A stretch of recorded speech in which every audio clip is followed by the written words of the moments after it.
Good day, everyone. Welcome to my studio, where it's all about art, history, and culture. My name is ARTbyAKPOMIEMIE Erujaro.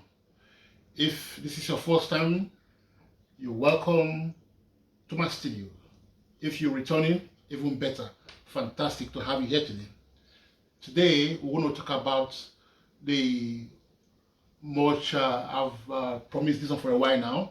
So it's about Queen Nzinga, the beautiful Queen Nzinga from modern day Angola. This is one topic that I must admit I've been shying away from, and the reason I've been shying away from this one is it's quite a bit of a contradiction because shying away from it, but at the same time, Nzinga is one of my greatest figures of history of all time. I love this lady dearly because of her accomplishment. I was actually introduced to this lady by the great African American scholar Chancellor Williams in his book, The Destruction of African Civilization. I mean, that is one book I cannot emphasize enough. It is worth having. If you want to know about only one book about African history, please get your hands on Chancellor Williams' book, The Destruction of African Civilization. The reason I say I've been shying away from this is because it's all about slavery. You know, I mean, slavery is one topic that it's a bit depressing, yes. But apart from that, I'm not very keen on talking about slavery because the history of Africa is so vast, and I think too much emphasis is paid to this short part of history that it gets tiresome, you know, and one seems we then lost track of the greatness of what Africa is really all about, and that is really my main focus: the greatness of Africa before slavery and not slavery. But if your friends contact me and say, "ARTbyAKPOMIEMIE, come on, why you don't shy away from it? It's part of why I ask you what I do it." So that is why I said, okay, I will look into slavery, but use Queen Nzinga as the vehicle to talk about the slavery of the beginning of mid 15th and 16th century that went on for 400 years and greatly traumatized our people even till this day. That is why I thought I will do this. You see, and but anyway, before I go into, let me just talk briefly about this film. As you can see, it's done in Acrylics. It's measures 134 centimeters by 134 centimeters, so it's a square. And I've done it. I did this one a while ago in this style of painting, splash of colors, richness of dark colors. You know, this was a really free flow. You can notice I used lots of yellow, blue, red, all to get that. Because of blood, you know, she paid a bit of a great price. The red for blood, blue, purple, yellow, all that's for royalty and all that because she's a royal. So that is one thing that anyway, I really enjoyed this work. It was lovely. I really enjoyed doing this piece. You will also notice that today my studio looks more like a classroom because of the map in the background. Yes. Trust me, this is my studio. This is where I do all my painting. This is where I do all my works. I thought I would just bring this in today, this map of Africa, to help me explain certain things, so we'll get a more deeper meaning of the issue at stake. Now, Queen Nzinga, she was before we go into Queen Nzinga, because like I say, I'm using Nzinga as the vehicle to talk about the slavery era. And for us to properly understand slavery, because one thing I found about slavery, there's been lots of distortion, lots of misinformation, and sometimes outright fabrication. And this is not only in the Western media, but also even in Africa. You know, like I always maintain that the African Americans, they suffered a great deal from miseducation, as we've been well informed by John G. Jackson. But I maintain that when it comes to miseducation, we Africans, we suffered even more than our American brothers and sisters. Why do I say that when it comes to the issue of slavery? Because I say many Africans were not even very well aware of the true nature of slavery. And that is because this is not being taught in schools widely enough or appropriately enough. I'll take my own country, for example, in Nigeria, where this thing is not. It's very hot here, by the way, in the studio, so I might be sweating a little bit, it's a very hot day here. Anyway, so in my own country, Nigeria, we've got, there's a place in Nigeria called Badagry. Badagry is in Lagos. If you go to Badagry, there are lots of slave dungeons in Badagry, from where lots of Africans were captured, Nigerians were captured, and shipped over to far ends of the world, America, Brazil, and the West Indies. If you go there, you see exhibition being put out there to promote the wrong negative that Africans sold fellow Africans. You see they actually put posters, original posters of where Africans were sold, like one umbrella for 40 slaves, just one gun for 100 slaves. Africans selling themselves. So this is a narrative. Many Africans will tell them this is not the true story. They don't accept it. They think, no, you're wrong. Africans sold Africans. That is the story. I remember many years ago where I used to work with my younger days, my West Indian colleagues. They had a group of these guys that had animosity towards me, because they saw me as a descendant of the people that sold their ancestors into slavery, and sometimes we got into lots of arguments. But many people, they got all this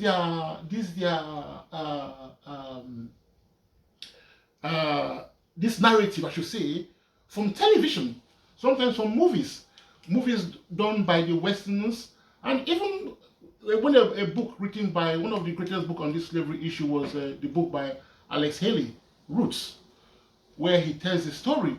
But then again, he did not go into that much detail. And sometimes people don't bother to read. They just say, I saw it in the movie, I saw this. And back to the issue of my country, Badagry, where I say you have all these posters. So the posters are there, the original posters.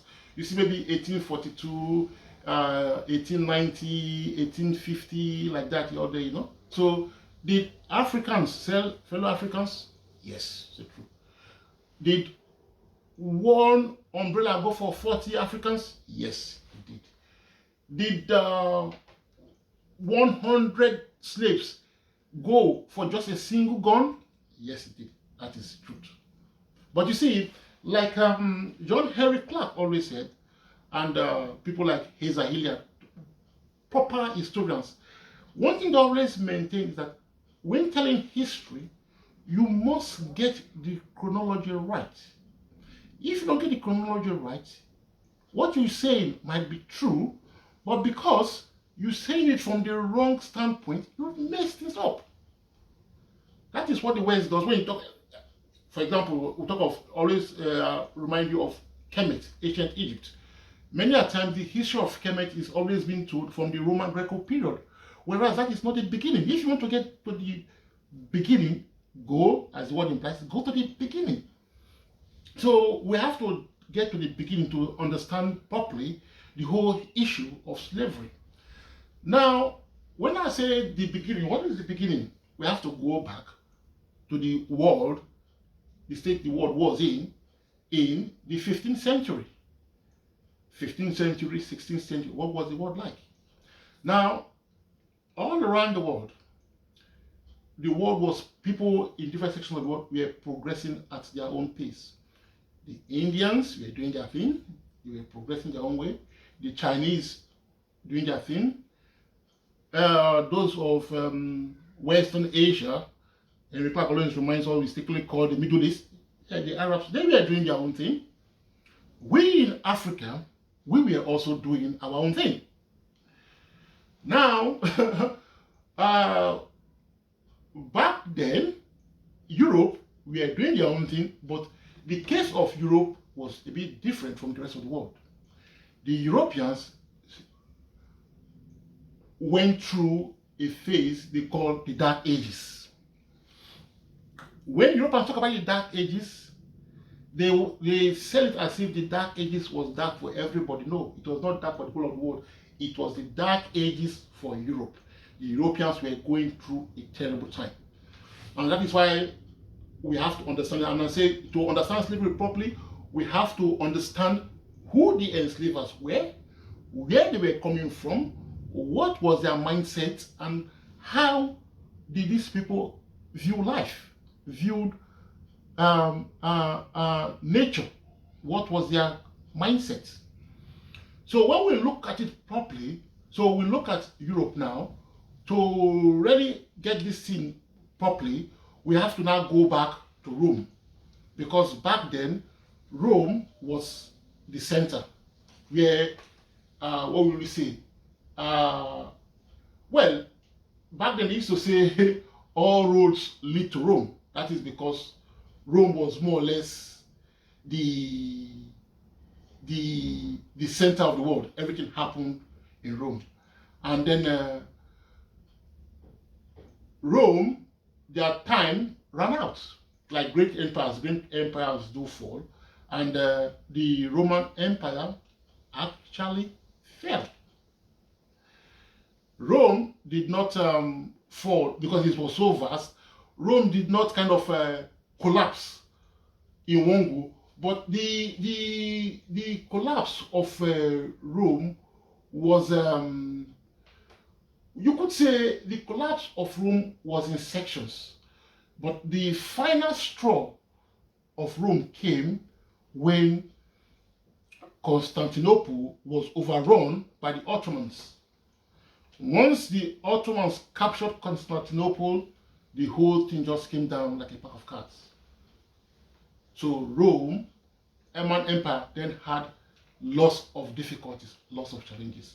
When empires fall, people scatter. People go to different parts of the world. There's confusion, there's mass unemployment, there's everything just falls apart. And this was a time where because when the center cannot hold, you find that the Europeans, they were busy, they were fighting themselves. There were wars in all corners of Europe.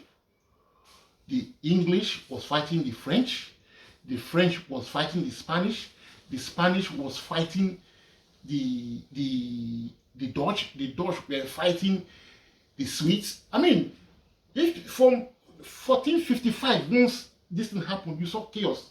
After 1452, rather, when Rome fell, everything just started. The whole empire was a mess. It was a mess. I mean, the church, although the church was the center, the church was also making the people terribly. I mean, after years and years of making people through what the church then called purgatory, you know, a way of making the people so terribly. Then they went on they came up with the idea of looking on the crusade to look for the Holy Grail. A Holy Grail that never existed, so it was never missing in the first place, but it was a avenue to go on war, and the Europeans then did what they loved doing: death and destruction wherever they went. So this was what was happening in Europe. In the midst of all this, as if they didn't have enough to contend with, the bubonic plague struck Europe. Now, with the bubonic plague, which they called the Black Death, my goodness, it was terrible. It terribly devastated Europe. Half of the population dropped dead. They just dying. People just dying like flies. I mean, this happened in a very short space of time, within 3 years. 3 years. From between 50 to 75 million people died in Europe. I mean, compared to the COVID-19 we just had recently, that was just a little scratch. Europe was nobody to farm the lands. People were all dying everywhere, confusion everywhere. And all Europe had then was only their interest in sailing. So anybody that could had a bit of sense in their head wanted to get the hell out of Europe. In any directions the ship will go, anywhere the ships will go, people were desperate to leave Europe. So you see, so from that time, from 1453 onwards, people were just everywhere. People were trying to get out of Europe. In their search for greener pastures, the Europeans, they came to Africa. Our first record of the Europeans coming into Africa, that is because then the forefront in Europe, then you had the big powers, the Portuguese, the French, the British, and the Spaniards. Those were the big powers, you know. When we talk of Europe, sometimes people think, oh, it was all one. No, back then, Europe was not all one united, happy family. Outside Rome, all those countries outside Rome were considered, by the Romans considered them barbarians, so they were never reckoned with. So we should always bear that in mind. But it was those main powers, and of these big powers, the biggest of the lot then, the most was the Portuguese. The Portuguese were the first to make contact with the Africans. The Portuguese came. Yes, this was they were searching for like say better life. So in 1442, the Portuguese first landed in Africa, in the area where Queen Nzinga came from, Angola and all that.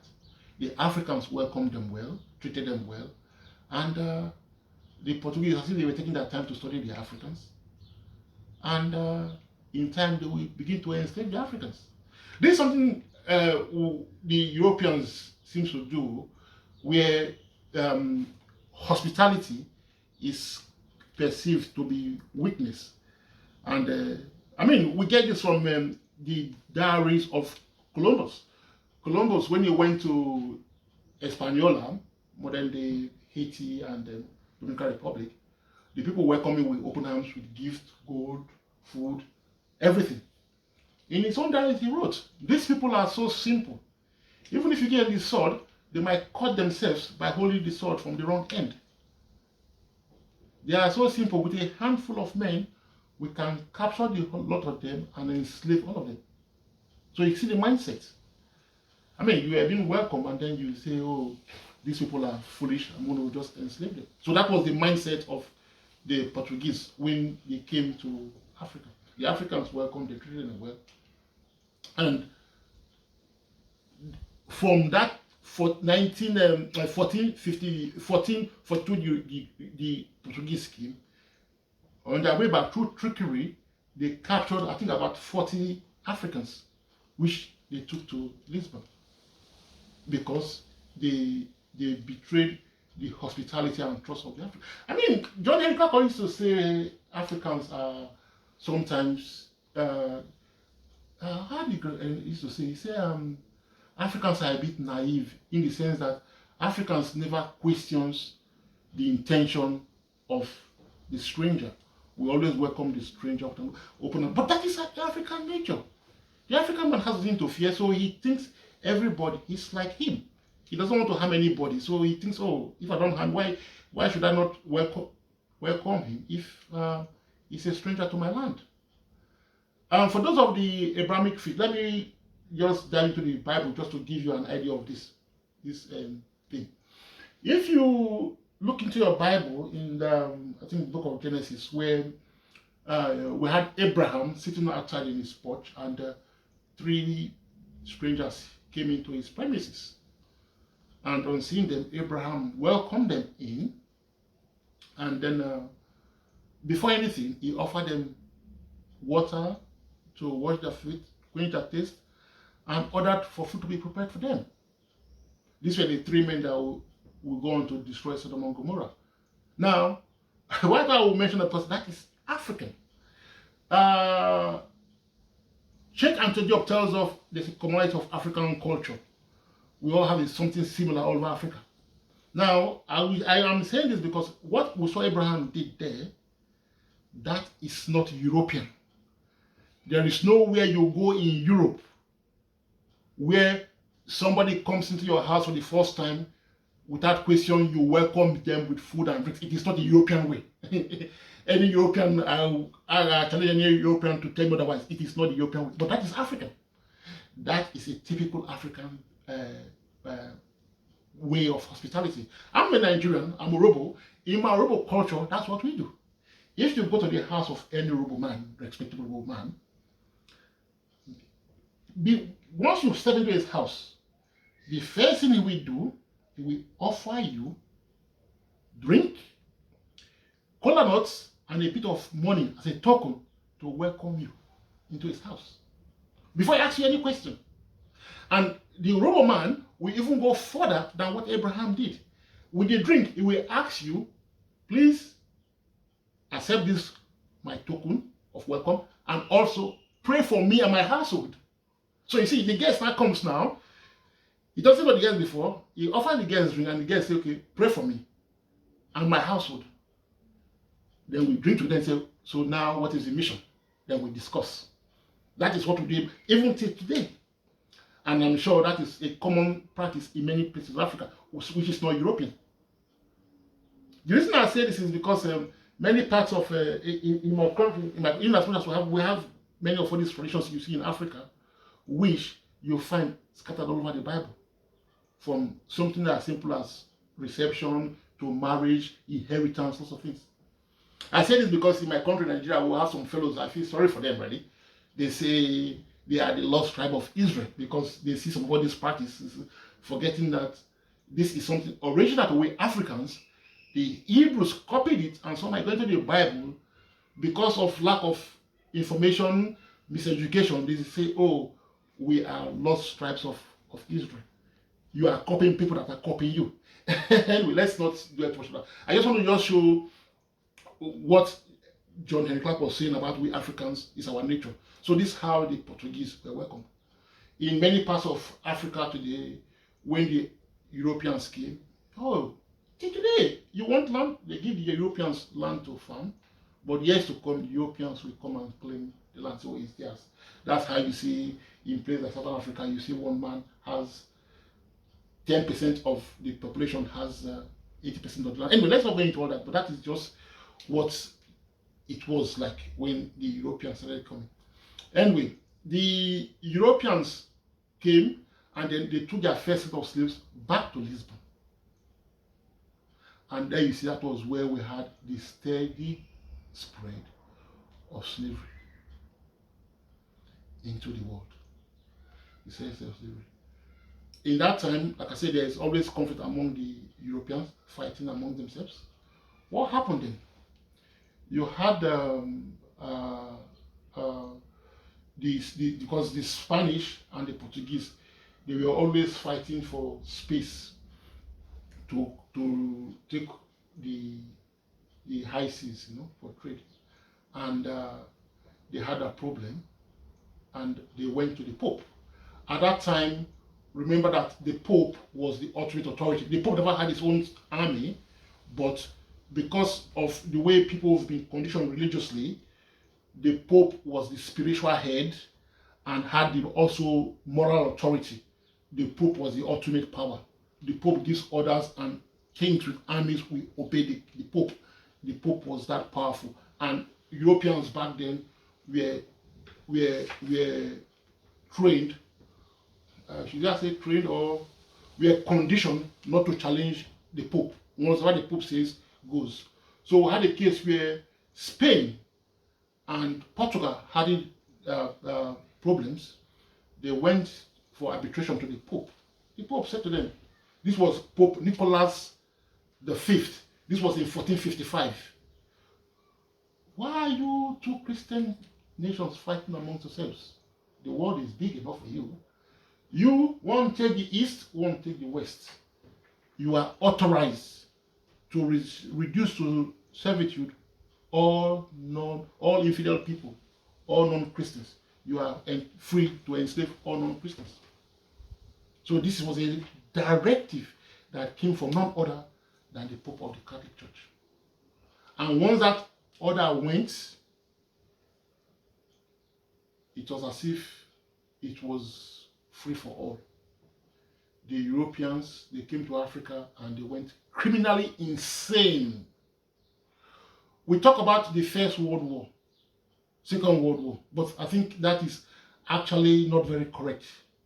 If we want to be very, very accurate, the first time in history when a number of people attacked another group of number, that was after the Pope gave that order. All the armies of Europe descended on Africa from all angles. They descended on Africa. It was a free-for-all. Africa back then, remember, Africa had massive empires. You had 10,000 distinct societies in Africa. Of these 10,000 distinct societies, you have big empires. This Songhai, it's all this Songhai. Songhai is a big, massive empire. It was the biggest. Songhai had an equivalent land mass the size of the United States of America. It was vast. Mali, massive. Oyo, massive. Great Zimbabwe, massive. One of the smallest empires was actually the Benin Empire. The Benin Empire, from where I come from, where Nigeria is today, because part of Nigeria was also part of the Songhai, and the other section, big section, part of the Benin Empire, which spread into Benin Republic, Togo, and all that. It was massive. It was massive. To let you understand this properly, the surrounding walls of the Benin Empire was just shy of 10,000 miles. It was the Great Wall of Benin.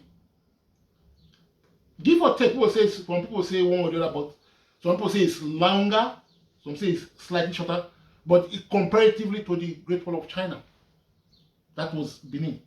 Mind you, as like I said, Benin was one of the smallest empires. That is the size of Benin. And then the capital of Benin, the capital city of Benin, measured 400 square miles. 400 square miles. To understand this properly, Paris, central Paris, is only 41 square miles. So 41 against 400. You get an idea what I'm talking about? This was how massive it was. Well, until the British came and destroyed it. This was all Africa. And in all these great empires of Africa, I want you to understand is that these are empires that were well organized, where people had a great sense of spirituality. States were well managed, well conducted. I talk of an empire bigger, approximate to the size of United States of America. I talk of Mali, Oyo, Benin, Zimbabwe, all of these empires. In none of these empires did we have a prison system. That was because people policed themselves. There was a very high level of consciousness. Spirituality was a way of life. People behaved themselves. So you didn't have, why I'm saying we didn't have a prison system, I'm basically saying we had justice and equity by which people conducted themselves. So this was well organized societies where we didn't have things like prostitution. I mean, again, too, Europe can only talk of prostitution being the oldest profession in the world. We didn't have that in Africa. It's hard to believe. We didn't have that in Africa. Because the woman was well respected. Every woman was married. Because we had polygamy, so everybody was married. Everybody was married. The one that cannot find the mothers got together, they found her a husband. They found the man a bride. Societies were well run. This was a common future all around Africa. So this was how Africans used to live until the Europeans came. And then everything just started to go downhill. It was a clash of cultures. I tell you where the Europeans, the lives of the Europeans was like, it was difficult. So when they came to Africa, they saw this free for all, especially when it was authorized by none other than the Pope, who was viewed as God's representative on earth. So you see, the words of the Pope had great power back then. And when they came to Africa, it was terrible. It was terrible. It was terrible. They came to, I'm working with Nzinga because I want to use Nzinga to tell this story. 8 years before Nzinga was born, the Portuguese had been in a country, like I said, and they were welcomed, and they've actually built a trading post, setting that in the, this was in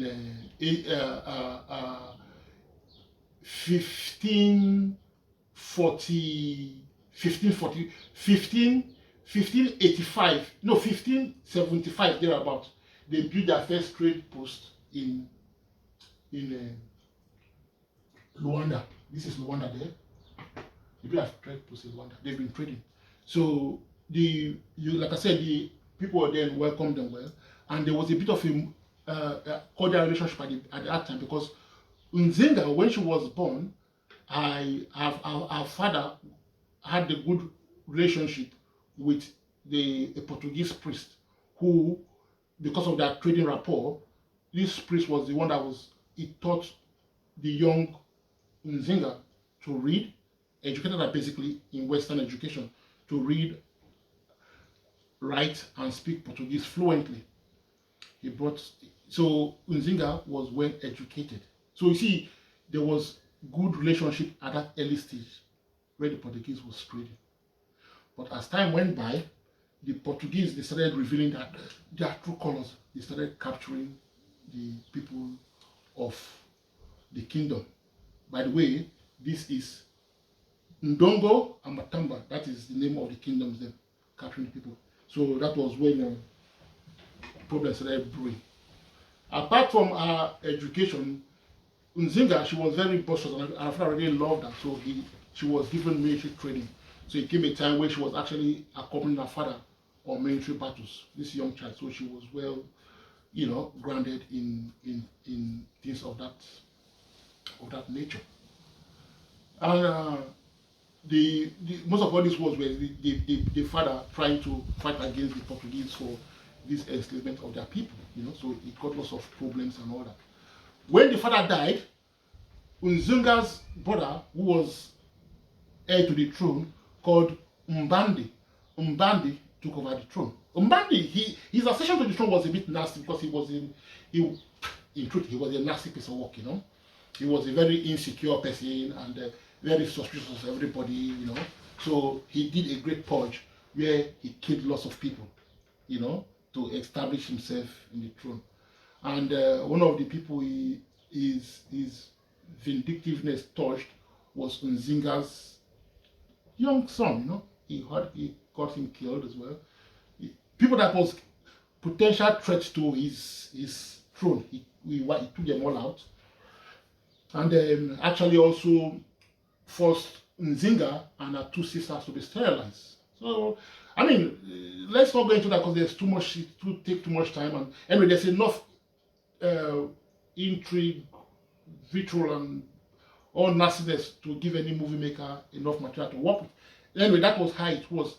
Anyway, he got there, and he got onto the throne. So he continued with the fight of his father to stop the encroachment of the Portuguese, because what the Portuguese used to do then, they come into a village and they round up everybody straight to the slave ships. Africans used to have slave markets, have market days. Market days a day. In some communities, sometimes it's every 5 days, sometimes every 4 days, sometimes it's every 10 days, sometimes every 7 days. It varies, but there's designated market days where people gather. So on such particular days, the Portuguese will come round up everybody. And those that resisted were killed. All others gathered together and put on the slave ships over to Brazil. Was the main destination the Portuguese would take people to. I mean, if you go to Brazil today, you see lots of communities where they still maintain their African tradition, their African language, their African culture, even after 500 years. That is because the Portuguese gathered a whole village, a whole community, a whole town, and threw them onto the slave ships to Portugal. It was later when the coming of the British that, to stop rebellion aboard the ship, they had to start scattering people. So they don't put people together. They bring them to the dungeon, and then they mix them all up so they won't be able to communicate among themselves. You see this typically in a place like Jamaica, where they have this saying that out of many we are one. That is the origin of that phrase among the Jamaicans. Because the Jamaicans, you will not see maybe 1,000 people from one village in Nigeria. No, you see maybe when you do your DNA, one section from Togo, from Nigeria, from Guinea, from Mali, from all over. The British made it more of a business, so with calculation, that divide and conquer, divide and rule thing, So they were not able to communicate themselves because the Africans were always fighting even aboard the ships. Now, one might wonder how come it was so easy to just round up all these Africans. This is where we're going to say the story gets really deep. Now, we're going to go now back to Europe, and this was one of the major players back then were the French, the Portuguese, the Spanish, and the English. Now, I want to talk about the English. We've all heard of, we all know Queen Elizabeth II, the gracious Queen of England that died recently. But before Queen Elizabeth II, there was a Queen Elizabeth I. Now, why is Queen Elizabeth I important? Queen Elizabeth I is important because she was on the throne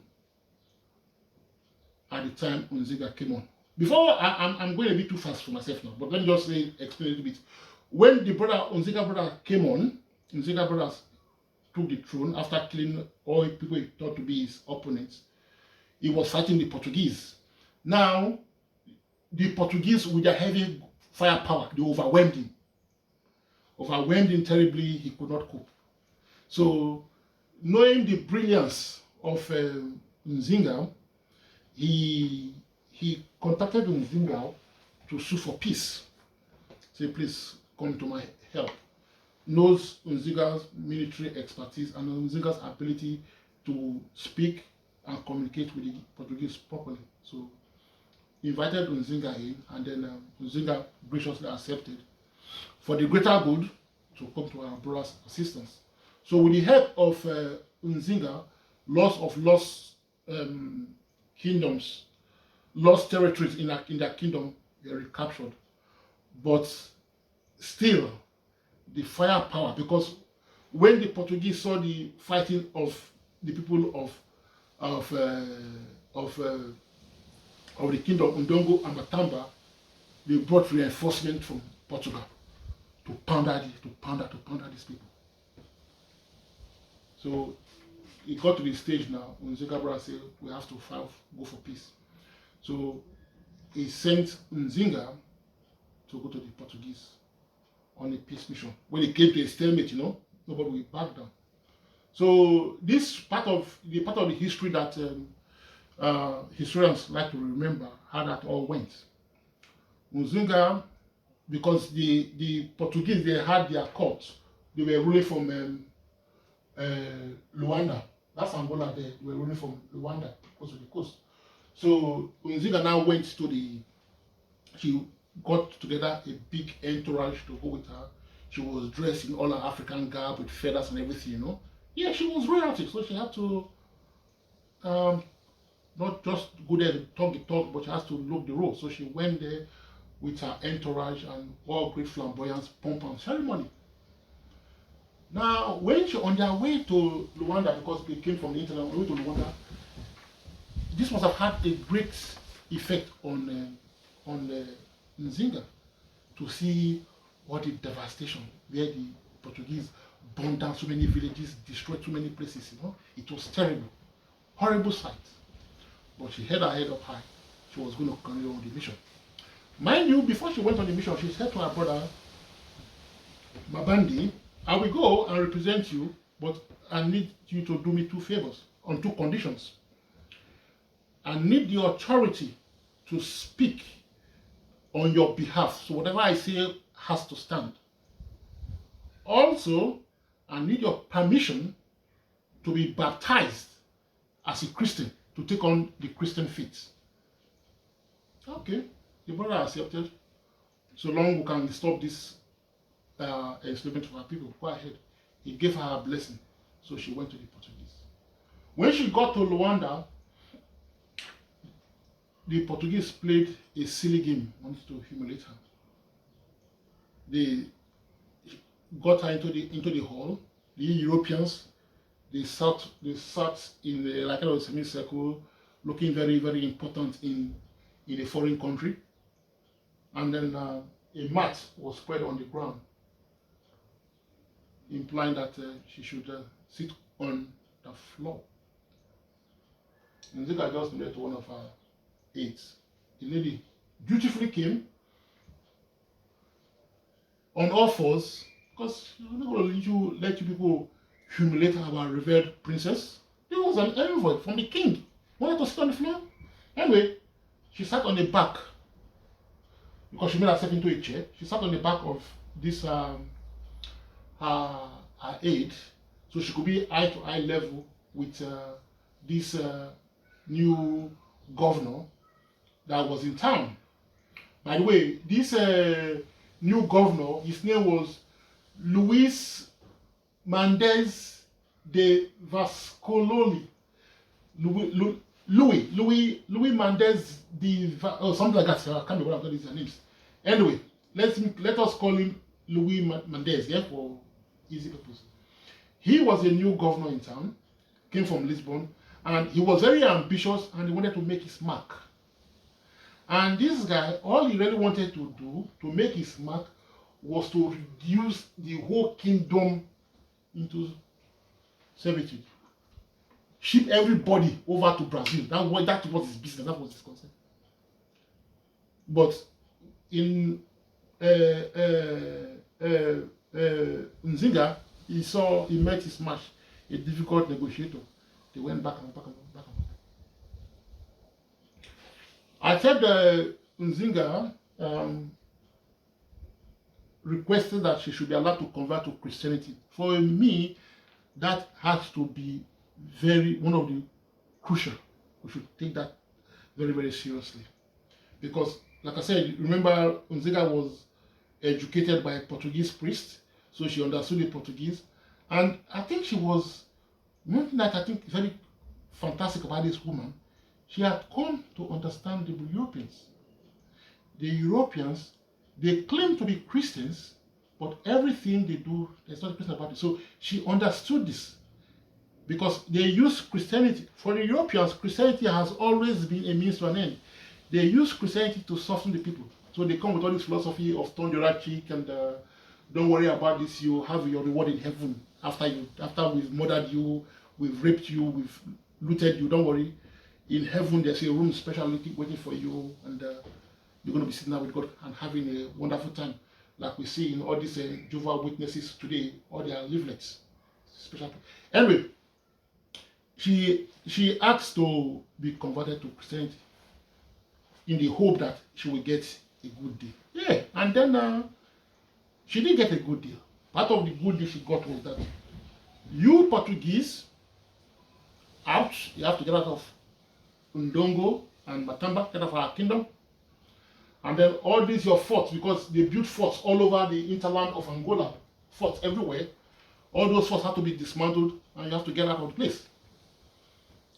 The Portuguese accepted, this new governor accepted.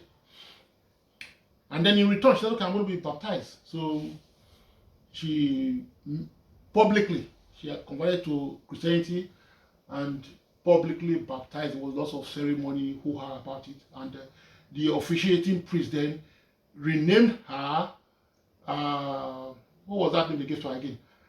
Anna de Souza. Anna was the name of the governor's wife, and de Souza was the name of the governor. So you see, that's why I say she was ahead of her time. You know, she understood this. You know, yeah, today we have many of our Africans. You know, I really love when I see some of my tribes people here. We can have a name that has God in it. Yeah? In my culture, we have lots of names that have God is great, God is wonderful, God is powerful, God is worth saving, and all that, you know. So you have something like that called a kind of Ogenewegba, which means God has strength. Ogenetega, God is worth saving. They have all this fantastic name that has God in it, but then they go baptized now, and they're going to say, no, my Christian name now is now Mary, it's not Peter, it's not Isaac, it's not Jacob. Anyway, I've never seen anybody called Esau though. They like to leave such people as Esau or Judas out. You know, although they say all names in the Bible are Christian names. Anyway, so she got she got baptized and she became Anna de Souza. And then she went back. Remember I said this governor that came in, this governor, he was very ambitious.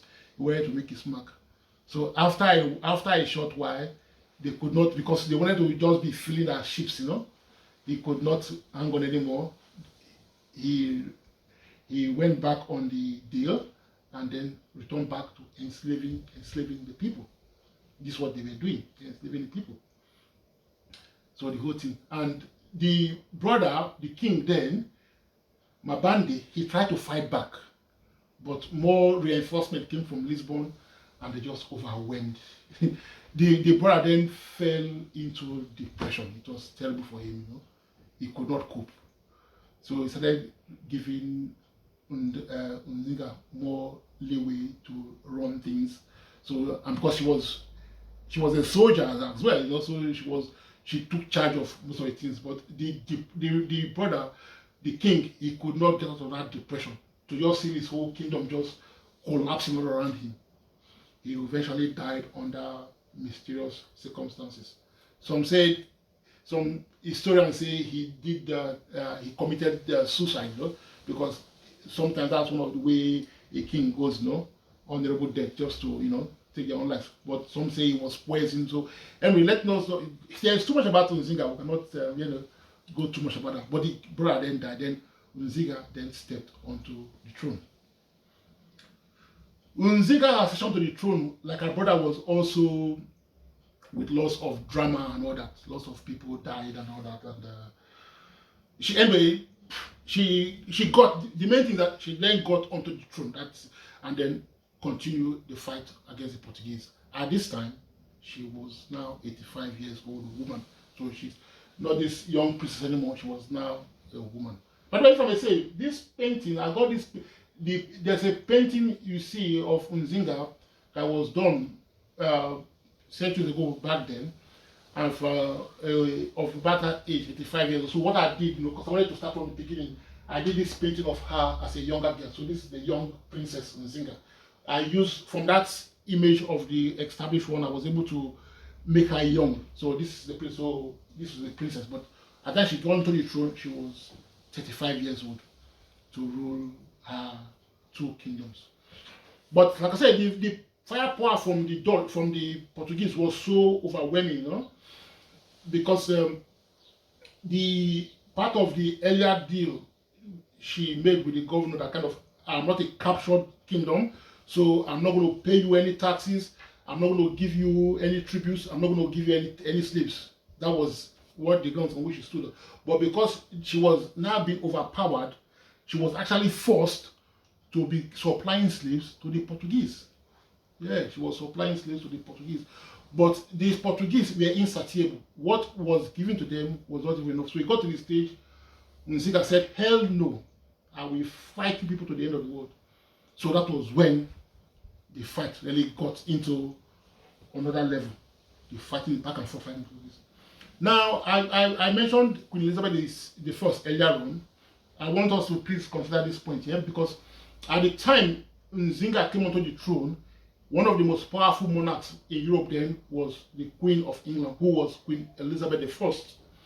Now, Queen Elizabeth I played a very, very big role in the history of Africa.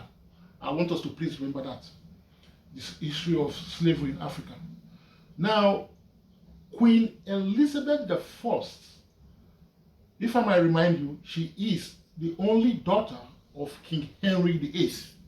King Henry VIII, yeah, the king that was good at slicing off the heads of his wife. You know, the English back then and even till today, they don't believe in polygamy. So the king, you get married, you stop with your one wife, you cannot change her, you can divorce her, you know, but you cannot go and marry like Africans who polygamous who can marry, you know, but the English and most all Europeans really are not like that. So this King Henry, one of his ways of, he doesn't like the wives, is having murdered, cut off their heads. So he was, anyway, he was the father of Elizabeth I. Elizabeth I came on the throne. She was a very powerful queen, but even though she was very powerful, she too had her own problems from lots of fighting. Europeans are always fighting, you know? I mean, if you go to any capital in Europe, what you see everywhere in Europe is war memorials, because the Europeans, from time, you know, they always fight among themselves. But they want to give us this impression that it's Africans are always fighting. No, it's always the other way around. I mean, Britain and France, next door neighbor, you can swim from Britain to France. Britain and France, they were engaged in a war for what, 100 years? Well, it was actually 116 years, but they like to call it a 100 years war. So one war, father, son, father, grandfather, great-grandfather fought in one war. So they were always at loggerheads with each other. Anyway, Queen Elizabeth I, she was at war with King of Spain, Antonio of Spain. I want you to understand this properly. Here we have Spain. England is up there. Isn't it incredible? If you look at it, this is Europe. A little bit missing there is Norway and Sweden up here. But if you look at Europe here, that's there. You can squeeze the whole of Europe into Egypt, Libya, Algeria, and Morocco. Yeah, you can squeeze the whole of Europe into here. Anyway, England up here was at war with Spain. So the Queen Elizabeth I, she contacted the King of Morocco because Spain was proving to be a very difficult kingdom to conquer back then. She contacted the King of Morocco, King Imansu. That was his name, Imansu. Please, King Imansu, come and help me defeat Spain. If she's attacking Spain from above, look at Morocco here. From Morocco, you can just, you know, jump into Spain. So they want to just say, you know, so their idea was Morocco, with the help of Morocco now from back, Spain will be done for. That was the idea. But King Imansu said to her, Your Majesty, sorry, I cannot help you at the moment because I'm trying to execute a war. Mind you, this was the time where all this part of Africa had been taken over by the Arabs. So the Arabs, all here, taken over by the Arabs. So he said he wanted to unite the two kingdoms. That was his excuse. He wanted to unite Morocco with Songhai Empire. So he was busy. He said, sorry, Your Majesty, I cannot assist you to defeat Spain because I have my own troubles. I want to execute a war. I'm actually executing a war against the great kingdom of Songhai. Queen Elizabeth I said to King Imansu, don't worry, help me. If you help me defeat Spain, I will provide you with all the ammunition you need to execute your war against the Songhai Empire.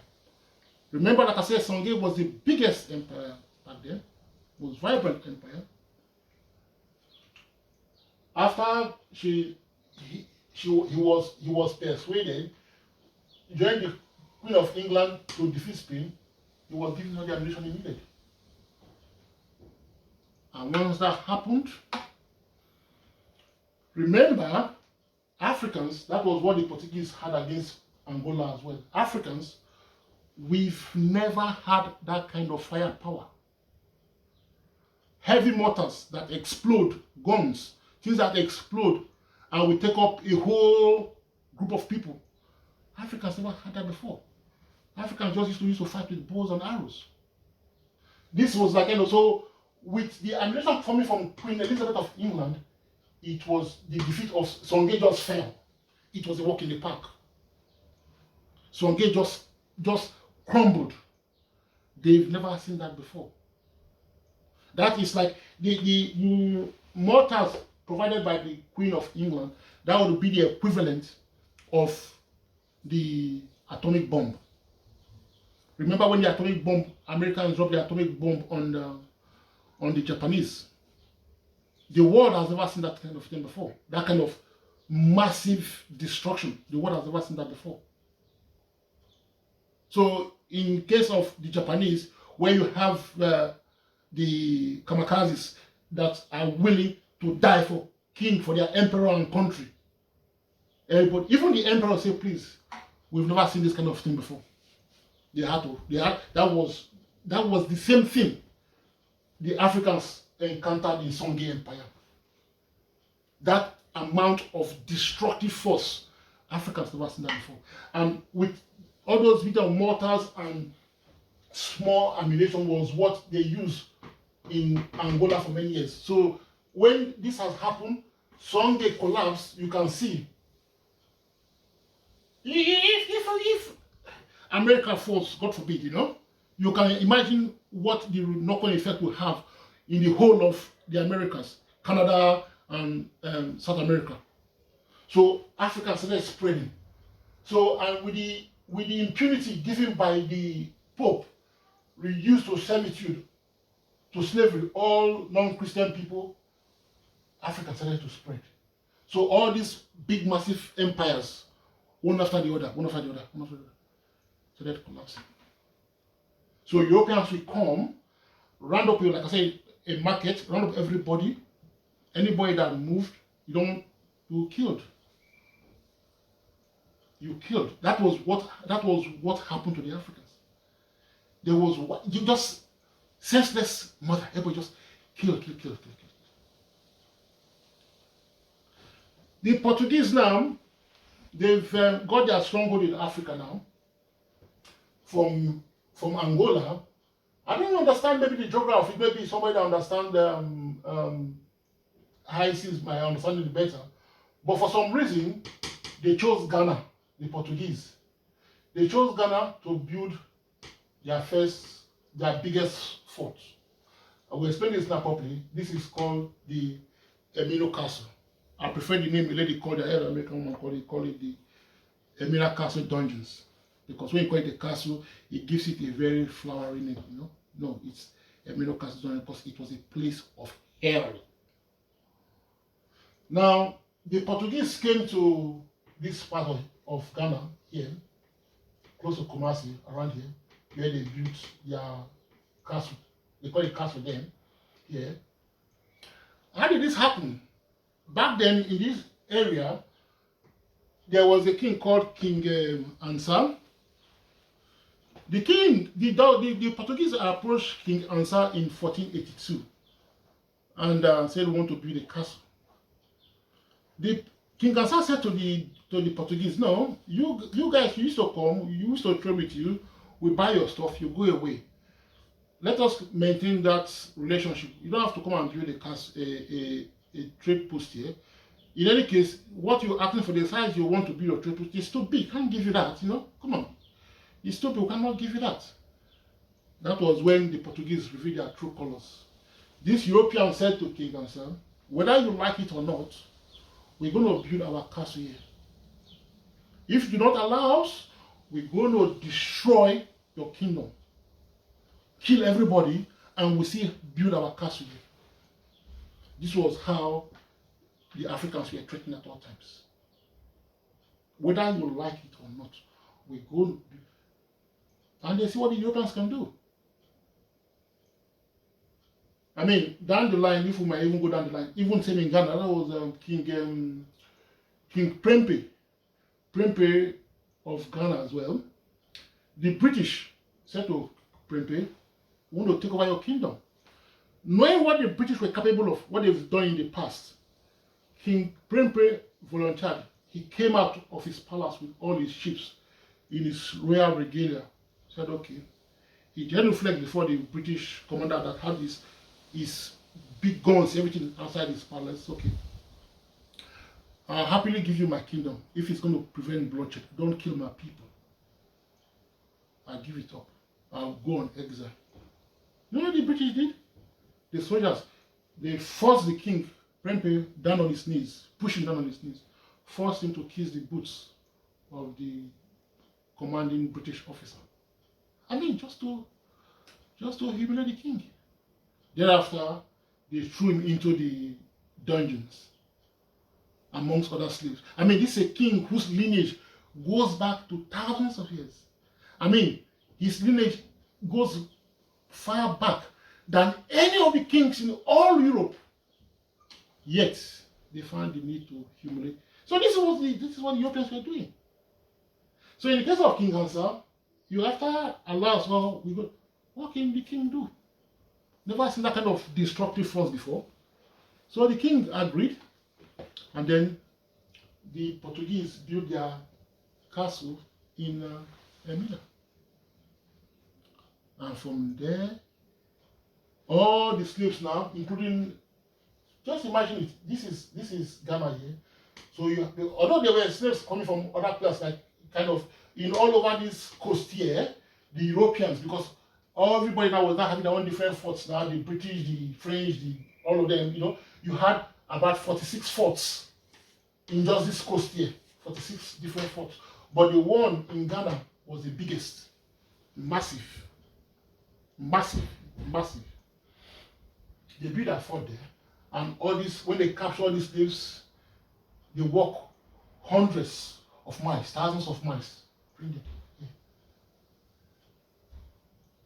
And when a slave is captured, you don't go with a bag of clothes. You go with what you have in your back. So they walk thousands of miles and they were brought to this place. This was holding the biggest, and this is where the people were humiliated. Before we talk a bit more about this, because it's all slavery, I'd like to just talk a little bit more about slavery, because I admitted to you earlier on that yes, Africans did sell their fellow Africans into slavery, but let's understand it now. I'll just explain to you the context is where they say because if you don't give us slaves, build our castle here for us to contribute to our business, we're going to destroy your kingdom, we're going to also enslave your people. But if you cooperate with us, we will give you even some of our munitions. So some of all this, when you have that, some people, some kings became belligerent. In the case of Angola, that was what happened. The Portuguese gave some ammunition to Congo, and then the Kingdom of Congo was joining in fighting the people of Ndongo and Matamba. So some kings became belligerent and joined into this whole thing. So that was what was happening around here. So this was why you see that the Africans actually then got themselves engaged in slavery, because it's either to give up your territory or give us slaves or be captured. I mean, this thing happens in real life. You see what is happening today in Ukraine. Russians are saying to them, unless you give us this land space, we're going to keep on bombarding you. You must give us your territory. The more you resist, the more we're going to be killing your people. unless you give us. And even when help came, supposed to have come now, wants to come from the Americans, what says the Americans? Yeah, we're going to help you, but you must give up this, you must give a section of the land to the Russians. And also, you have to give us some of your natural resources, some of your rare earth minerals. That's what the Americans are saying to the Ukrainians. So in the case of the Africans, we want your land, and then you also give us some, the resources you give to us now will be your human resources. You're young, you're strong. Young, strong, vibrant youths to fill our slave ships. So this is what the Africans were going through. So you can imagine you come all this way, you know. I mean, this, sometimes it is difficult for someone to really imagine what the Africans were up against. Because don't forget, not long afterwards, the Gatling gun was invented. The Gatling gun can drop 200 rounds per minute. Africans, they have never seen anything like this before. You are used to your bow and arrow, and then this one comes with this, he can just drop people 200 per minute. So how do you fight? How do you fight back? How do you fight back? This was what the Africans were up against. So it shouldn't surprise anybody if you say, oh, one slave could get in return, one gun in return, you get 100 slaves. Yeah, because with one gun, you can reduce 1,000 people. You just shoot one person, and 999 will drop on their knees. That is just the reality of life. That is just it. For the Europeans, might is right. That was the European philosophy. Might is right. So just go and just. So this was what was happening. So you had all these slaves now coming. And some of all these people, when they got here, what they saw was beyond belief. Beyond belief. When we talk about slavery, yes, Africans were saying that people into slavery. But it is, let us try to understand slavery properly, at least from the African context. Yes, we've always had slavery in Africa, but please, let's look into the story of slavery. First of all, the word slave is not an African word. Slave comes from the word Slav. Who are the Slavs? People from former Czechoslovakia, that Czechoslovakia, Yugoslavia area, the Slavic nations. Because back in the day, the Europeans used to enslave themselves. Slavery started, the Europeans were doing this thing long ago. Although, when the Europeans were enslaving fellow Europeans of the Slavic nations, it was not as brutish, not as terrible, as cruel as when they were enslaving the Africans. I think maybe that's why we can never underestimate the effect the ruling of Pope Nicholas V had back in 1455. People always say, oh, they didn't view the Africans as humans. I don't think so. No, that is wrong. What it was, the Europeans did not behave like humans. Yeah, of course they know they were human beings. Because they didn't think they treat them as humans. You know, because in Emina Castle, for example, where they have Emina Castle dungeons, where they have this massive castle, in the middle of the castle there, they have chapel, where claiming to be Christians, they were the priests, the Europeans, because they capture lots of young girls, they were always raping all these young girls. So you don't rape an animal. If you see somebody that's an animal, you don't rape them. You know they're human because they saw lovely, beautiful virgins. It was free rape. So they were the ones that were animals, not seeing the humanity of these Africans. And that is the big difference. These Europeans are people that they don't have respect for human life. So you can kill at will. This was what the Africans were going through. Total savagery. I mean, the Africans, like I said, we practice slavery. But let us look at it properly. How were slaves acquired in Africa back then? Because we're talking about Ghana now, I'll just let me just focus in Ghana, but even in Ghana, we can say because of our commonality of culture is basically the same thing. In Africa back then, yes, you were slaves. And how do you get slaves? Sometimes from, we had two slave markets, domestic and foreign slave markets. The foreign one was mainly fueled by the Arabs. People were being captured and sold into slavery because of the Arabs, who the Arabs would then take away, which unfortunately the Arabs, all these places you see, like all those Mauritania, Libya, they are still practicing slavery to one degree or other. The Arabs still haven't changed, they're still practicing slavery. Anyway, we had two markets. The one that was being satisfied because of the Arabs, and then the domestic one.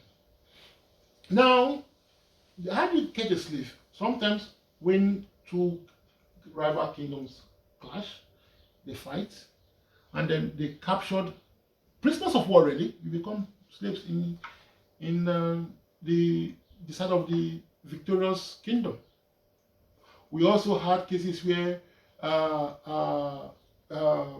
part of a peace treaty. Okay, we've been defeated now. Let us be, but every so often we're going to be sending X amount of slaves to your kingdom to do all your heavy lifting. That's on that way. Sometimes people go to the slave market and buy. You can purchase a slave to come and help you, your farm. If you haven't got enough family to do your farm for you, you buy a slave extra hand to come and do your work for you. Also, there's this one that might be surprising to most people, is voluntary. Yes, some people went into slavery voluntarily.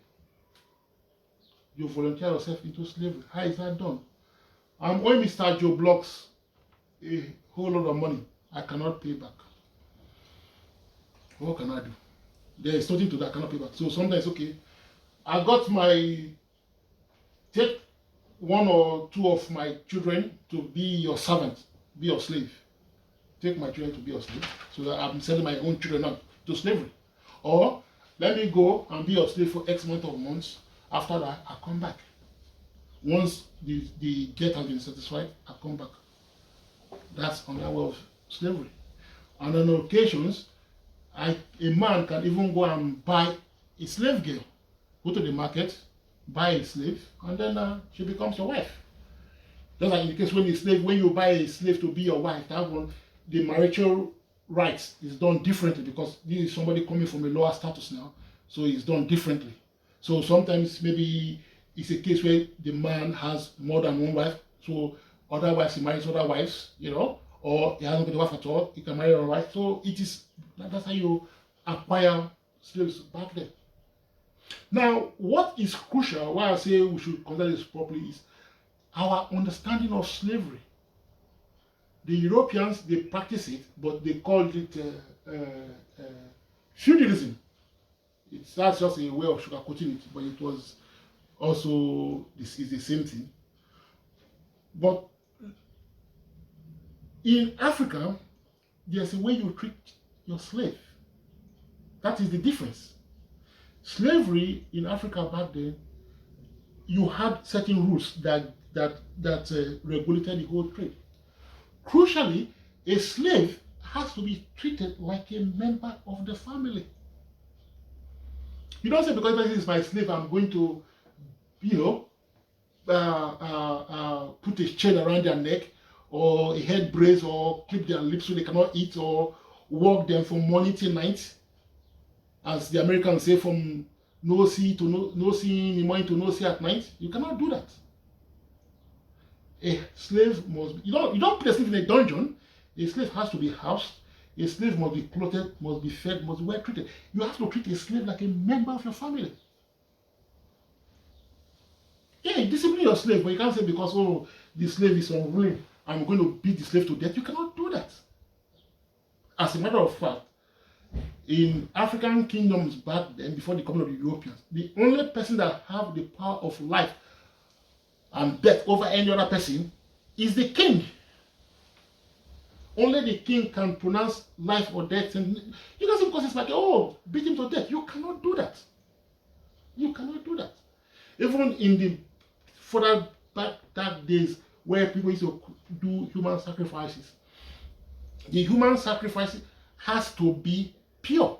What we call unblemished. It has to be a pure human, and that sacrifice has to be approved by the high priest, who has the authority to act on. By the king grants that authority. So you can't just say, oh, it's because it's my slave, and we just beat him to death, and we change their name. You cannot change the name to slave, because a slave can be a craftsman. I'm a highly craftsman. I have a wife and family of my own. I'm going into slavery to settle my debt. You can't change my name. You cannot do that. That is, you had all these little, and a slave can even own property. A slave can own property. You know, they say, oh, because he's a slave, everything the slave owns belongs to the master. No, the slave has right to his own property. The slave can climb in that society to any height the slave wants to climb up to. These are some of the issues. I talk about all those my Nigerian brothers that think they are lost tribes of Israel. Some of all these rules guarding regulating slavery, you see some of all those in the book of in the Bible, in the book of Deuteronomy. That's why I say all these misguided Africans think, oh, they are lost tribes of Israel. No. These are African practices.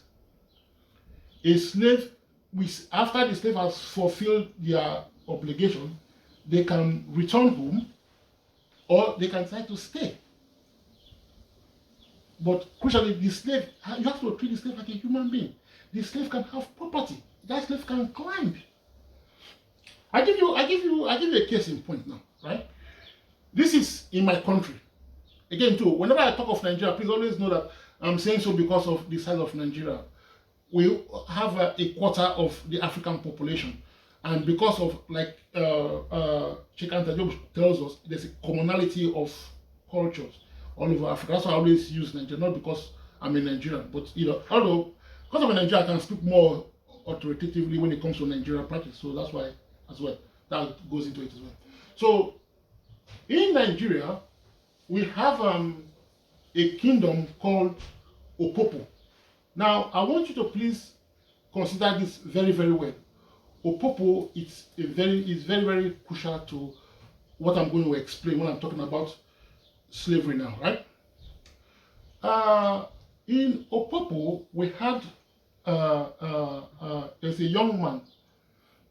This young man is called Jaja. When Jaja was 11 years old or thereabouts, he was sold into slavery. I want you to understand this properly now. A boy, he was sold into slavery, but he was a very unruly young child. He was a rascal, a handful. The king that bought him got fed up of him. Like I said, you can discipline your slave, but it doesn't mean you have to beat the slave to death. No, you cannot do that. So he got fed up of Jaja. Jaja was very unruly, a rascal. So what did he do? He sold Jaja to another king. Now, this king now took on Jaja. In time, I think Jaja then calmed down. I said, calm down a little bit. Jaja seems to have a head for figures. The new owner of Jaja now appreciated what Jaja had in his head. So he brought Jaja close and was working closely with him. And Jaja was helping in his business of palm oil. And the business was expanding. In time, the king died. When the king died, the business was running into bankruptcy. There was lots of heavy debts. So the creditors came calling now, but the king could not, the king's household, the royal family, could not pay the debts. So what do? Whoever can pay these debts, obviously, would then head the royal family and then take over the kingdom. That was the deal. So the king had sons of his own, but his sons could not be bothered. Neither could anybody in the royal family come forward. So they said to these king's sons, oh, Jaja, you used to work with our dad, you into all this Pamoye Malaki. So, sort this thing out if you can. Jaja agreed that, okay, yes, he will take on the debt and resolve the whole issue. Once Jaja came forward and did that, it was agreed that Jaja will become the king. So you see now, by taking on this responsibility, the members of the royal family, people of the kingdom, seeing that Jaja was capable, they allowed him to become their king.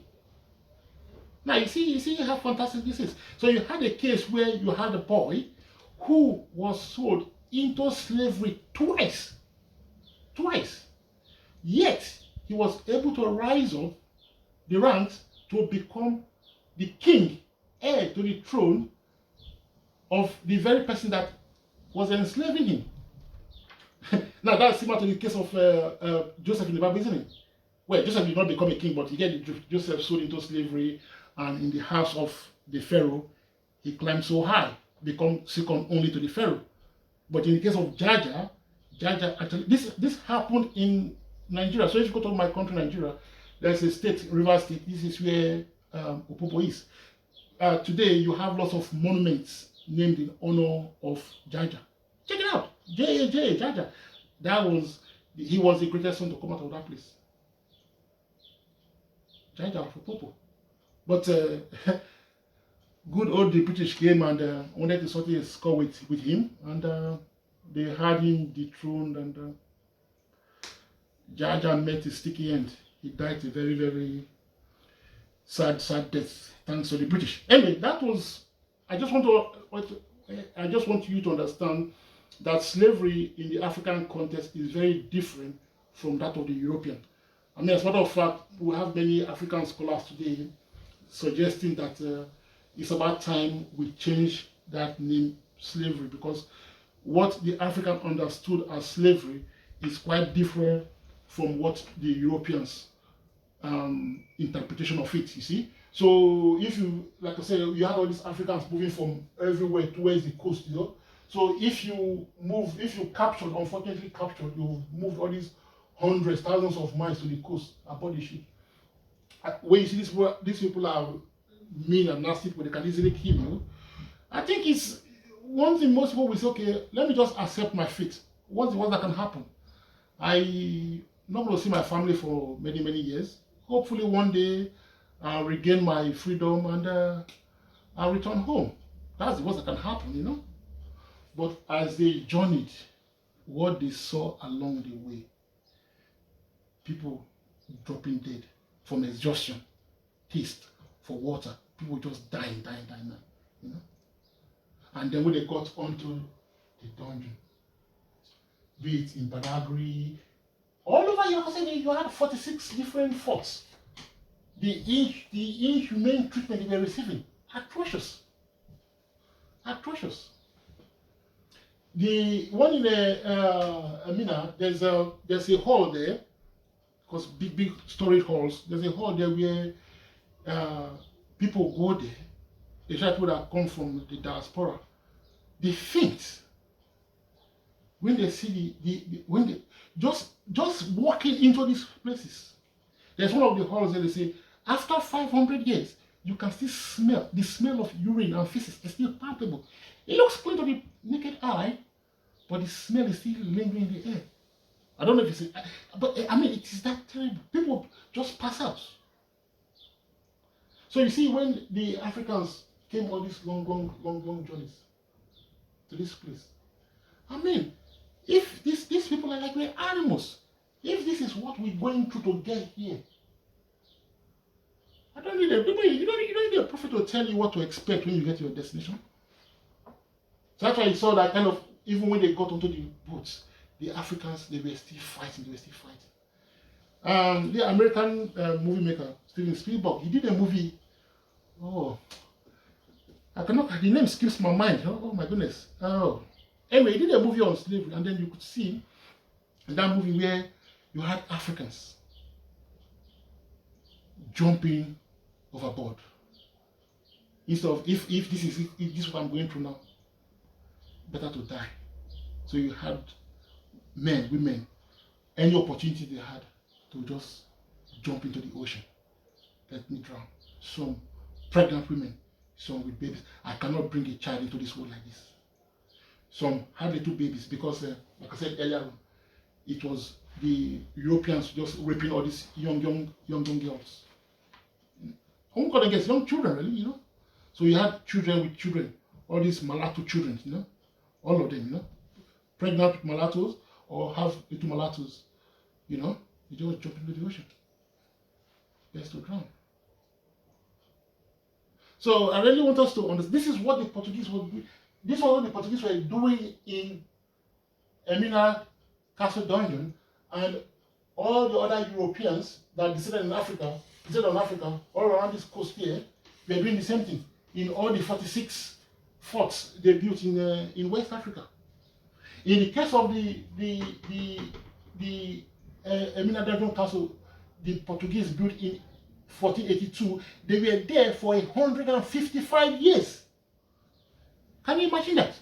So this was a continuous process because they were just flooding the ships. So what you had was these Europeans just to satisfy the market, because as the Europeans were moving people to Africa, to America, Caribbean, and Brazil, more people were coming into the business.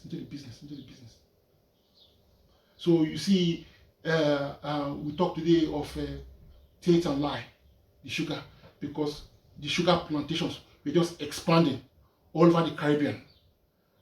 Lloyd's of London was the biggest insurance company, probably. That was their stock and trade. Insurance. Insure these ships. Barclays Bank it became a business.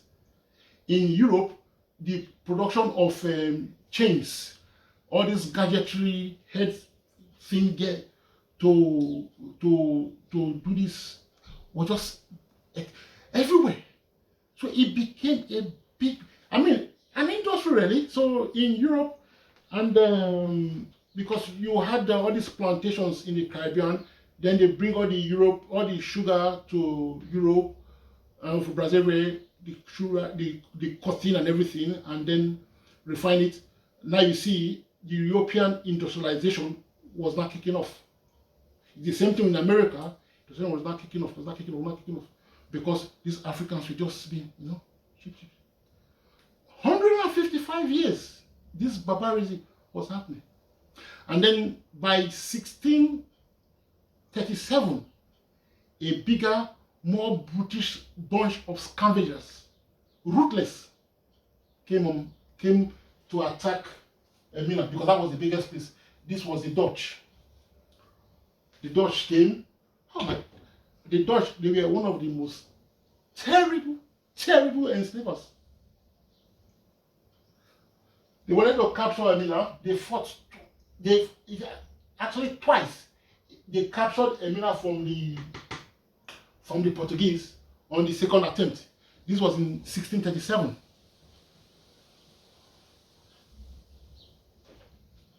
If you go to the Emina Castle, you see they have cannons, position cannons. I think that's what it's called now. Position cannons there, big massive cannon guns, to repel other people that were coming to try to capture this because it was a jewel.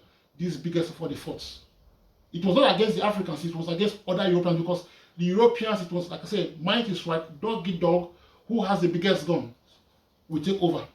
So the Dutch overpowered the Portuguese. In 1637 and took over the fort. The Dutch continued that brutality for an even longer period. The Dutch were there for 177 years, 22 years more than the Portuguese. The Dutch were there 177 years. So you see, that level of barbarity continued all the way. Until the English then came in 1814. The English came and captured that same place 1814. Because they were always fighting who would take the lion's share of this defenseless Africans. That's why you see, and don't forget, even in the high seas, when they go into the high seas, one ship can capture another ship can capture, so they're always fighting themselves. And where maybe the Spanish now come, they can capture a British vessel, a Portuguese ship, capture the slaves, and then maybe instead of going to Brazil now, they divert, they go to Guyana, they go to Jamaica, they go to Barbados, they go to Trinidad, like that. That's how it was. So you had that whole, it was terrible. It was terrible. This was what the Africans had to endure for over 300 years. Over 300 years. They were capturing these people. So you see, when people say, oh, Africans, you have to understand that the Africans were overwhelmed. They were defeated. They were defeated. But they did not give up. They keep on fighting. That's why I have to go back again to Queen Nzinga. Nzinga will not let be. Nzinga keep on fighting. She dedicated the rest of her life. She lived a long life. I think she died at 85. So for 50 years, Nzinga fought until the day she died. She would not give up. She fought. Even from her sick bed, she was still commanding an army. Now you can see why Chancellor Williams says this is Africa's greatest daughter. Because she fought. She would not give up. And with all this savagery that was going on all over the place, that was when you see that the Europeans fight amongst themselves. Because there were so many slaves. It was an industry. An industry from Africa that connected Europe, America, the Caribbean. So all the continents, the Africans were just the commodity. Africans couldn't do anything, even though they resisted. So they were overwhelmed. So you come to the 19th century now, early 19th century, where all the empires all completely destroyed. I was saying to you about the last to fall. The last empire to fall was the Benin Empire. That empire fell in 1897. I told you about the Empire of Benin. It was a massive empire that the British destroyed. To understand this properly, I invite you to please go and look at that. Go on YouTube if you can look at the destruction of fire by fire that happened in Los Angeles, where it was just white fire just consumed everything. Imagine that being done. That was what happened to Benin. The British burnt it to the ground. So till this day, till today, we don't have an accurate figure of how many people died when Benin fell. We don't have an accurate figure. Because with the Gatling gun, like I said, 200 people per minute, people were open as fire. Some people fled. So where you have Benin Empire today now, the massive empire fell, so it was fragmented now. So in all parts of Nigeria, part of Benin, Togo, you have smaller kingdoms. For example, now, my people, we come from the old Benin Empire. Thanks to the British, it was all destroyed. And then all the palace of the king called an Oba, the palace was burnt to the ground. But before burning the palace to the ground, they looted all the artifacts, because the Benin, they were very good. They were well known for many things, but when it comes to carvings with bronze, ironworks, they were like the Oyo Empire. They were fantastic, well known for that. So the British just raided the palace of the Oba, and the prayer of raiding the White House or Downing Street or Buckingham Palace, and everything massive onto their ships, which they took back to Europe. And then they sold all to different parts. They are all over Europe now, but the majority of the loot from Benin are in the British Museum. If you go to the British Museum today, because Europeans, they don't want people to relate ancient Egypt to Africa, there's a section. You go underground, in the basement, you see a sign, African section.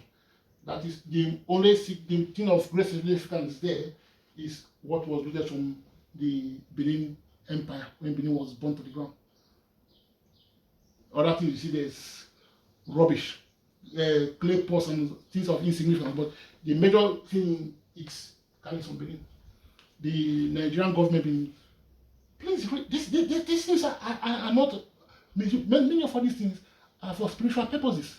They have spiritual significance. They tell the history of the people, but you can't put it in your museum and say to the world that, oh, you have a beautiful collection of stolen things.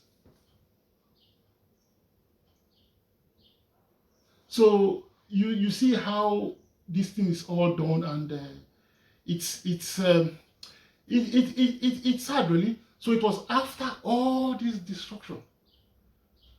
By that time, the 19th century now, we now have guns.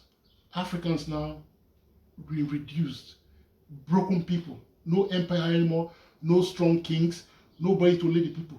So yeah, so people started selling themselves. It became a business. Okay, let me capture some slaves, and people will, you always have traitors in all groupings. People always, the story of Judas and Jesus is nothing new. It's happening, it's been happening, and will continue to happen. People will always betray, sell people into slavery. But you cannot say because this happened, then you're going to blame the Africans, say, oh, Africans sold themselves into slavery because of umbrellas or guns. That would be as ridiculous as saying you want to say the Chinese are responsible for the opium that ravaged China. When the British said, no, right, or not, we must sell you opium, and just ruin the whole country. Are you going to blame the Chinese for the opium that was flown into their country by the British? So it is the same thing. So when things have all collapsed, that was when you see these Africans, you know. And like I said, the Europeans, to get more merchandise and all that, they're always fighting themselves. And it's as if they've got to saturation point now. Hey, guys, come on, let's stop killing ourselves. Let's stop all this fighting. There's enough for everybody. Then you now come to the Berlin Conference, called by the Germans, 1884. People call it the Berlin Conference. They say, oh, Africa was divided like a cake. I really don't like that analogy. Although it was used by the heartless king of Belgium. But for me, it was more like scavengers, really. This was Africans, they've destroyed Africans. So let us, the carcasses now, let us reduce the fighting now. Because even on the high seas, they were attacking themselves. Like I tell you, Castle, so let us divide amongst ourselves. Then when you come to the Berlin Conference, again, too, like I said, it is all the Europeans that descend on Africa from way back 300 years, over 300 years, that came together for the Berlin Conference. All these countries, Austria, Hungary, Belgium, Denmark, Portugal, Spain, Sweden, Norway, Italy, Germany, Britain, Ottoman Empire, USA was represented. Even Russia was there. But at the time, the Russians were very poor people. Russia was a poor country. So even if Russians wanted a piece of the action, Russians could not really do anything because they didn't have the money to move ships all the way from Africa to come and start meddling, from Russia to come and start meddling in Africa. Russia was a very, very backward country. So Russia not being involved is not because they were so nice and humanitarian. No, they didn't have the wherewithal to engage in it. So you could say they were schemed out. Because it is the same character. Let's not forget, Russia was so backward when the other parts of Europe have industrialized from the blood and sweat and tears of the Africans.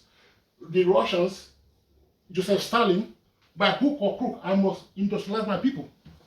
And Joseph Stalin wasted no time in bringing about the death of 40 million people, of his own people. So if Stalin, my point I'm trying to make is, if Stalin could have 40 million people from the old Soviet Union killed one way or the other, be it by starvation or by sheer brutality, don't think he would have been any kinder to the Africans if he had his way, if the Russians had their way. So let us not deceive ourselves, say, oh, Russians were not involved. Russians were not involved because they could not get into it. It was big business. You needed big sea-going ships. You needed crew. You needed equipment to tie down the slaves down. You needed guns and munitions to keep them in check. Russia could not have afforded that. That was why Russia was not involved in the Berlin Conference. The others were involved. And then with the Berlin Conference, we moved on to neo-colonialism. Well, no, colonialism and colonialism, well, that's a different topic. Colonialism was as brutal. I told you about what the Mau Mau did to bring about an end to colonialism in Kenya. You had that in other places to different degrees. Colonialism lasted. It was slavery by a different name. So this was what the Africans were going. And it saddens me because most of all these things happened, like I said earlier on, because we Africans, we made a mistake of thinking the European is a Christian. He is godly. He is this. No. The European back then, he was not. Even today, European is not a Christian.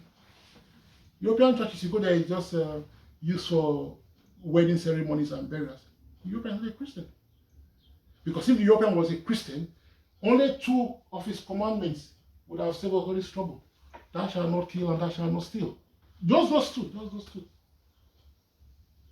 So the European, for him, that is why I'm saying I give great credit to Nzinga, because she understood this, that the European uses Christianity as a means to an end. That was since the Nicene conference called by Constantine in 325 AD. The European has always used Christianity as a means to an end. Emperor Constantine used it to calm his empire, so he could rule his empire in peace.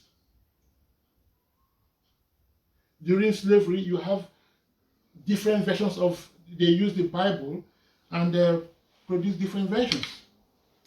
You had the slave Bible in America, where they took out the whole section of the Exodus, the whole story of Moses, because they didn't want the Africans to be aware of that story and question those that were enslaving them. So all that thing about slave, obey your master, was very prominent in that time in America. I'm sure they did something similar in all over Latin America, Brazil, and all that, and maybe the Caribbean. Even today, you have different versions of the Bible. You have the Mormons, they have their own version.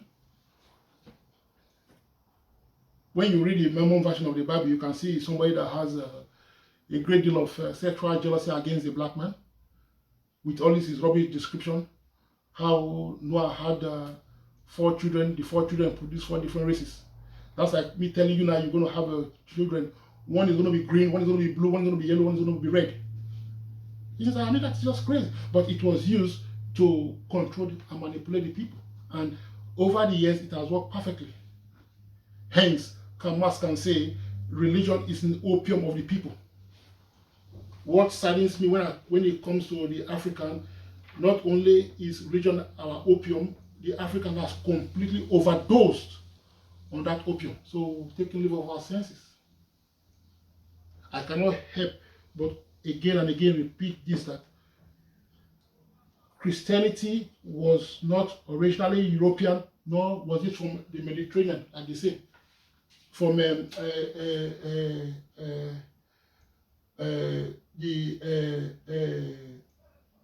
what they call this place, Middle East, Arabia. No, it's not. It's an African. It started from Kemetic Egyptians, the Coptic Egyptians. They gave us Christianity. Because when you look, I don't want to go too much into that because that's not the purpose of this, but when you look at the story of Christianity properly, that's why I say I referred you the other time to the Egyptian Book of the Dead, quest for a historical Jesus. Who is this King of Glory? What other book again?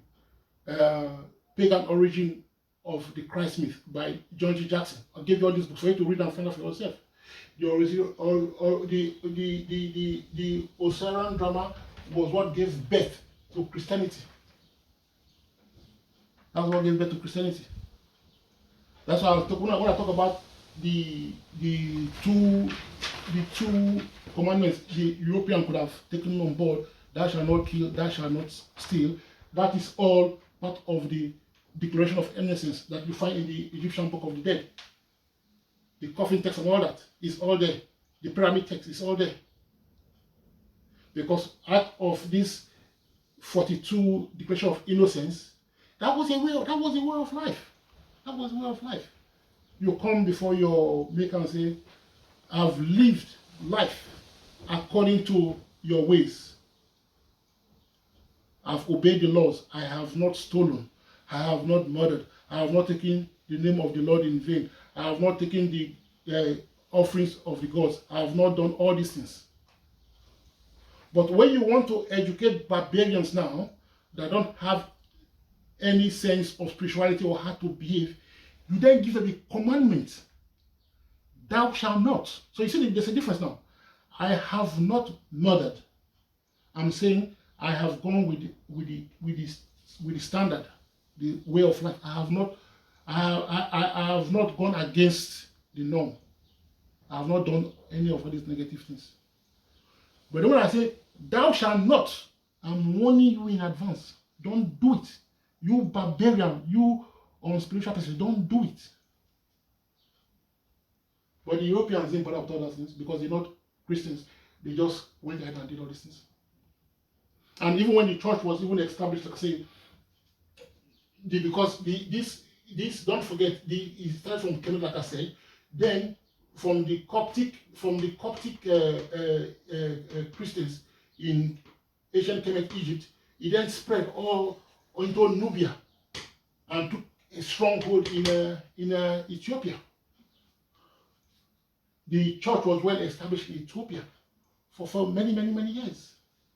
Many years. In Ethiopia, it was there for I think 1,000 years, well established. Because when I always when I say Christianity is African, I don't mean from Somalia to Senegal, from Morocco down to South Africa, everybody's practicing Christianity. No. My point I'm making is that it started here and then it spread out. Because even when the church got to Ethiopia, the Ethiopians were not very keen to accept it. It took a long time for them to accept it. In Ethiopia, there's a place called Lalibela. Lalibela was built because the Ethiopians back then, this version of Christianity that was brought into, that came from Kemet, they were very reluctant to accept it. They went about burning down all the churches. Because that's not our way. So King Lalibela at that time, he went and went to the mountains where they dug great engineers. They dug the churches into the rocks. See, I don't think we have the technology to do that, but they dug into the rocks. Lalibela, you can check it out, it's in Ethiopia. They dug the churches down because to stop all the where they could practice in secret. So when the church then moved now from it, I mean, let's not underestimate the role Ethiopia played in the forming of the church. Like I said, in the Bible, the Ethiopia is mentioned more than any other nation in the world. More than any other, Ethiopia. If you read your Bible very well. More than any other country. Ethiopia is mentioned 43 times in the Bible. Is there Germany in the Bible? Is France in the Bible? Ethiopia was mentioned. If you in Ethiopia, there's Aksum. That's Aksum there. In Aksum, there's a church in Ethiopia. This church is called Our Lady Mary of Zion. Aksum, Our Lady Mary of Zion. They claim that they have in their possession the Ark of the Covenant. The Ark of the Covenant is in Ethiopia. The Ark of the Covenant. But Africans think, no, they all run to it and say, oh, we believe this is. Like, no. In Ethiopia, it's there. They say they have the Ark of the Covenant.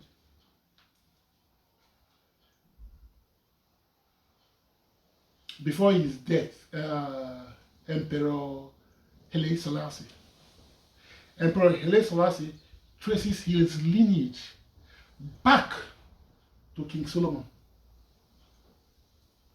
And Selassie was the only one whose title, official title was Lion of Judah. King of Kings. That was his official title, King of Kings, Lion of Judah. That was his title. His lineage goes back through Menelik to King Solomon. Who is King Solomon? The king that took over from King David. So today now the Israelites, they are flying the flag in the king of the Star of David. No. So Selassie's traces his lineage back then. Who in Israel can show you that kind of genealogy? So let us know the sequence now if you're of the Abrahamic faith. So Selassie goes back to King Solomon. Solomon, King David. David goes all the way back to Noah. Noah all the way back to Adam. So how does Christianity becomes European? Even when we look at the like I said, okay, let's not distract. When the church left Ethiopia, the first big center of worship moved over to Istanbul, which was the Hagia Sophia. The Hagia Sophia was built in 537 AD. The Hagia Sophia is 1,000 years older than the Vatican, which only came up in 1445. But in the Vatican, I would think, oh, the Vatican, it was because the empire was collapsing, so for safety, let us bring it into the real heart of Europe. That's why it was moving to the Vatican. But today, you have all these people who run there, say, oh, Vatican, this is St. Peter's Square, where St. Peter was martyred. No such thing. What is the centerpiece of St. Peter's Square? You have the Techno. Europeans call it the obelisk, but it's the Techno. Lifted, stolen from Egypt. And they put a cross above it and say it's St. Peter's Square. It's an obelisk. That's a Technon taken, lifted from Egypt. In ancient Kemetic times, it was the sign of resurrection. You have them littered all over Europe because when the Alexander came, they started lifting all these things, and then it was the French, Napoleon as well, lifting all these things all over. You have lots of the Technos all over Europe, in France. There's actually one in London as well, close to the Houses of Parliament. They call it Cleopatra's Needle. What do you do with Cleopatra? Because by the time the Cleopatra came along with the Ptolemies, everything of substance in Egypt, Kemet back then, has already been done. How did I even get into all this? Please let us get back into the history of Nzinga. So, and wrap this all up. So, anyway, so that is basically the story of the slave trade in a nutshell. I will urge you to please look into this all you by yourself and try to get more facts about all this. Study it and enlighten your mind. All I want you to take home is an answer to the question that Philippe Matthew asked. Africa was so great, then what happened to the African? One word. The European happened to the African. That's it. The European happened to the African. And I hope one day the African will wake up and take his rightful place. Take his rightful place. Be it in industry, in architecture, even in religion. Like I said, one of the ways that Britain used to mislead Africans is through religion. I was talking about the Catholic Church earlier on. When you look at the history of the Catholic Church, Africans have had 3 popes because they were the founders of the church. 3 popes because they understood it better than the Europeans, so they managed the church. We had 3. The first pope was Pope Victor I. He was there from 189 to 199 AD. Pope Victor I. He was the pope that gave us Easter. Well, he didn't give us Easter, but he insisted that Easter has to be celebrated only on Sundays. You can celebrate the birth of Christ Monday, Tuesday, any day of the week that 25th of February of December falls into. But when it comes to Easter, this African Pope called Victor I said, you can only do it on Sundays. Check it out. He was also the Pope that translated the Catholic Mass from Greek to Latin. So when you go to many Catholic churches, even though the Africans don't understand what they are saying, they don't understand the Latin, but they go along, they just repeat after me, that kind of mentality. That was the African Pope. Then you have a Pope Metidas. Pope Metidas, they call him Metidas the African. He was there from 311 to 314. He was there for only 3 years. He was one of the most significant popes because he was the one that persuaded Emperor Constantine to issue the Edict of Milan. Why is that edict important? Before then, the Africans who were majority Christians were being killed for entertainment by Europeans. In many of the amphitheaters of Rome, Africans were being murdered, slaughtered for sports. You've seen that film, what do they call that film? Russell Crowe did, forgotten his name now. Gladiator or something like that. Something like that. Africans were just thrown into these lions, amphitheaters. Lions will come, they will fight, kill themselves. Europeans were doing that for entertainment until the African Pope decided came and said, no. Emperor Constantine, you have to bring an end to this. So he issued the Edict of Milan. That brought an end to that. And from then on, Christianity even exploded because the Christians were not allowed to openly practice their faith before the whole world. They were not being molested anymore.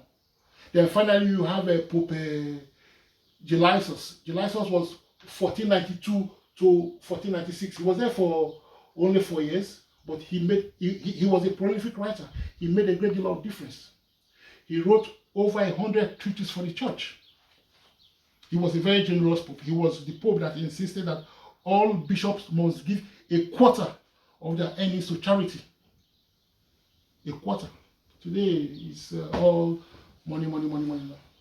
Everything has been. I'm not condemning anybody's religion, I mean, for me, all religions are good. Be it Christian, Muslim, Judaism, whatever religion to practice is good. But open your eyes. Don't be hoodwinked. Don't be misled. Don't be misled. Just do the right thing. That is all I'm saying. I'm not saying practice your religion by all means, but with your eyes open. We live in an age now where people are allowed to think.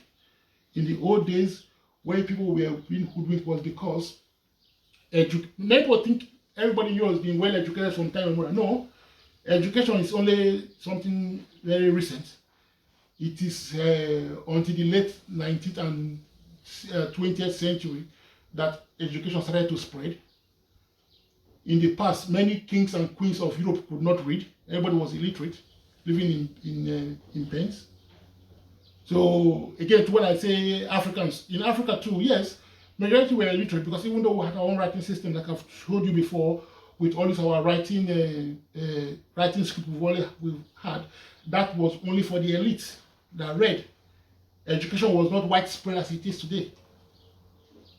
So it is the same thing for Europe, for Africa, but now you will not have enough information, so you use this information to help your life. Don't say, because it says in the Bible. No, read the Bible, read your Quran, read whatever religious book. These are great spiritual and psychological books. But don't let anybody, again, to in Congolese, I will give credit to Nzinga. Nzinga understood this. So she was not fooled. She became a Christian for political reasons, the way Europeans use Christianity for political reasons.